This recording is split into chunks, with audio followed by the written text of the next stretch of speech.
नमस्कार बंधुरा आमार रिस्टिस चैनेले तोमादेर प्रत्येकके जानाई स्वागत। पुरानो बंधुदेर पाशे थाकार जोन्नो धन्यवाद और नतून बंधुदेर भिडियोटी भालो लेगे थाकले चैनेलटिके सबस्क्राइब करे देওয়ার জন্য অনুরোধ রইল। आज তোমাদের সাথে শেয়ার করব গরমে খাওয়ার মতন হালকা পাতলা সুস্বাদু মাছের ঝোলের রেসিপি।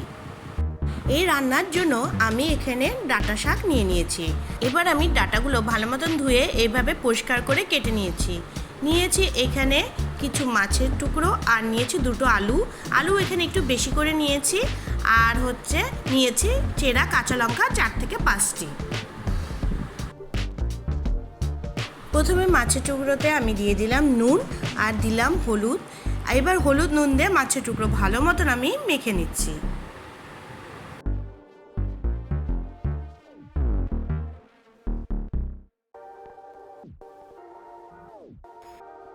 হলুদ নুন দিয়ে ম্যারিনেট করা মাছের টুকরোগুলো আলাদা সরিয়ে নিলাম।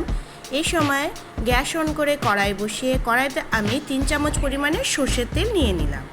তেল ভালো মতন এবার গরম করে নিচ্ছি। তেল থেকে যখন ধোঁয়া বেরোতে শুরু করবে তখন একে একে আমি মাছের পিসগুলো দিয়ে দিলাম।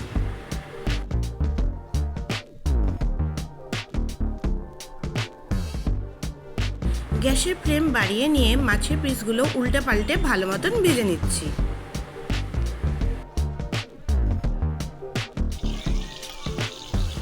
মাছের টুকরোগুলো দু সাইডে ভালো মতন ভেজে নিয়েছি। এবার ভাজা মাছগুলো অন্য একটি পাত্রে উঠিয়ে নেব।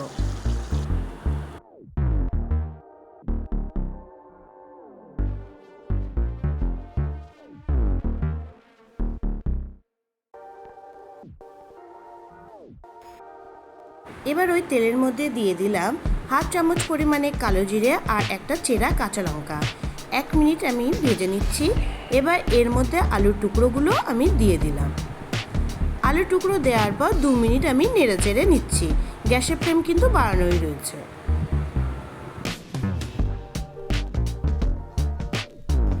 এবার আমি কেটে রাখা ডাঁটার টুকরোগুলো এর মধ্যে দিয়ে দিলাম।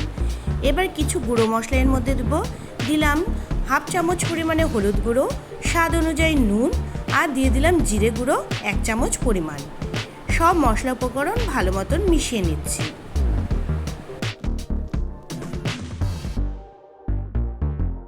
গ্যাসের ফ্লেম মিডিয়ামে রেখে সব উপকরণ এভাবে 2 মিনিট নেড়ে চেড়ে নিচ্ছি।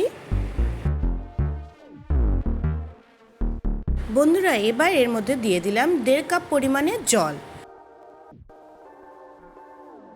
আর দিয়ে দিলাম স্বাদ অনুযায়ী কিছু চেরা কাঁচা লঙ্কা।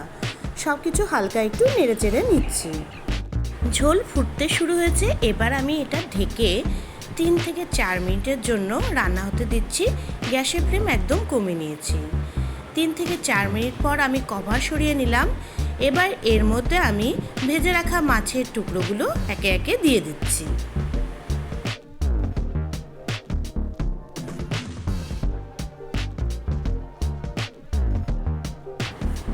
ভাজা মাছের টুকরোগুলো দেওয়ার পর সব কিছু হালকা একটু নেড়ে চেড়ে নিয়ে 1 থেকে 2 মিনিট আমি ঝোলটা ফুটিয়ে নিচ্ছি।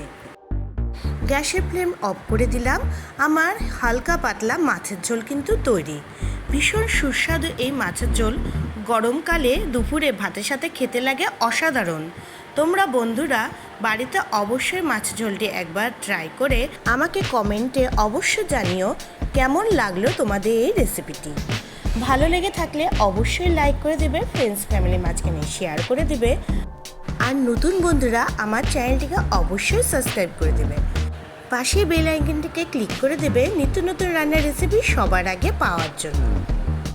বন্ধুরা আজকের ভিডিওটি এখানে শেষ করছি। দেখা হবে পরের ভিডিওতে। তোমরা সবাই খুব ভালো থেকো।